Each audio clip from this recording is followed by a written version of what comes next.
బిడ్డన ఒక ఎమ్మెల్సీ అధికార పార్టీ అయి ఉండి తన పైన మరి ఒక బీఆర్ఎస్ జాగృతికి సంబంధించినటువంటి ఎమ్మెల్సీ కవిత గుండాలను పంపించి క్యూన్యూస్ పైన మరియు ఎమ్మెల్సీ తీర్మాన మదన పైన దాడి చేసి మరి బహుజనుల గొంతు నొక్కే విధంగా మరి చూస్తూ ఉన్నారు. ఏ రోజైతే ఈరోజు బహుజనులు రాజ్యాధికారం వైపు అడుగు వేస్తూ ముందుకొచ్చే క్రమంలో మరి మొక్కల్లోనే తుంచివేయాలనేటువంటి కుట్రలు అగ్రవర్ణ నాయకులు అన్ని పార్టీలు ఒక్కటై మరి ఈరోజు బహుజన బిడ్డ 42% రిజర్వేషన్ల కోసం కొట్లాడుతూ ఈరోజు బీసీలు బహుజనులు ఎస్సీ ఎస్టీ మైనార్టీలు అధికారంలోకి రావాలని కోరుకునే మల్లన్న పైన ఈరోజు దాడి జరిగింది అంటే ఒక అధికార పార్టీ ఎమ్మెల్సీ అయినప్పటికీ కూడా తనపైన దాడి చేశారు అంటే మరి చూడండి ఎంత ఈ తెలంగాణలో ఎంత దౌర్జన్యం జరుగుతుందో. మహిళలు రాజకీయంలోకి రావాలి కానీ రౌడీజం చేయొద్దు. మీరు మాట్లాడుతూ ఉన్నారు మహిళలు రాజకీయం రాకుండా అడ్డుకుంటున్నారని. మిమ్మల్ని ఎవరు అడ్డుకోవట్లేదు. గత 10 సంవత్సరాలు మీరు పరిపాలన చేసి న్యాయం చేయనటువంటి మిమ్మల్ని ఇవాళ దించి కాంగ్రెస్ పార్టీని అధికారంలోకి ఎక్కిస్తే ఈ ప్రభుత్వం కూడా అలాగనే వ్యవహరిస్తూ మరి ఏదైతే దాడి చేసిన వాళ్ళపైన కాకుండా ఇరు వర్గాలపైన కేసులు నమోదు చేసి అన్యాయం చేస్తూ ఉన్నారు. కాబట్టి దీని మన టీం నుంచి హెచ్చరిస్తూ ఉన్నాం.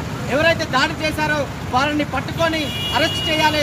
దాడికి ప్రేరేపించిన వాళ్ళని కూడా మరి A1 A2గా చేర్చి వాళ్ళని అరెస్ట్ చేయాలని ఈరోజు బెల్లంపల్లి పట్టణ కేంద్రంలో ఆమె దిష్టిబొమ్మ దహనం చేస్తూ తెలియడం జరుగుతూ ఉంది. జై తీన్మార్ మల్లన్న.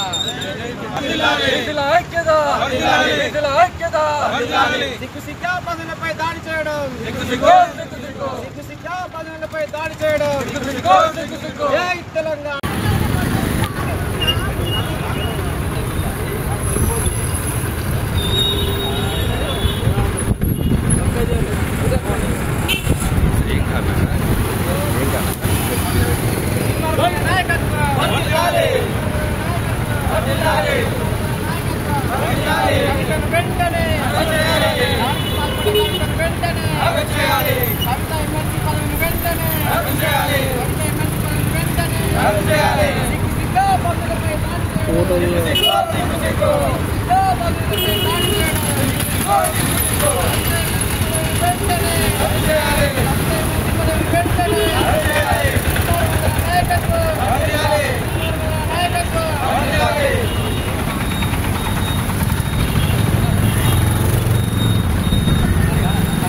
ఆరవ తరగతి నుండి 10వ తరగతి విద్యార్థులకు గొప్ప అవకాశం. ఏపీ, తెలంగాణ మరియు CBSE విద్యార్థులకు ఎలాంటి అడ్మిషన్ ఫీజు లేకుండా సంవత్సరానికి కేవలం 1000 రూపాయలకే IIT స్టాండర్డ్స్ తో ఆన్లైన్ ట్యూషన్స్ చెప్పబడును. 15 ఏళ్ల సుదీర్ఘ అనుభవం గల ఫ్యాకల్టీతో క్లాసులు నిర్వహించబడును. ఇప్పుడే ప్లే స్టోర్ నుండి ధర్మవాహిని యాప్ ని డౌన్లోడ్ చేసుకోండి. వివరాలకు సంప్రదించండి 7893051526. లేటెస్ట్ న్యూస్ తెలుగు మరియు ఇంగ్లీష్ అప్డేట్స్ కోసం ఇప్పుడే క్యూన్యూస్ అఫీషియల్ యాప్ ని ప్లే స్టోర్ నుండి డౌన్లోడ్ చేసుకోండి. సరికొత్త సమాచారాల కోసం క్యూన్యూస్ వెబ్సైట్ ని ఫాలో అవ్వండి. ఛానల్లో ప్రాంతీయ, జాతీయ, అంతర్జాతీయ వార్తలు వీక్షించండి. లైక్ చేయండి.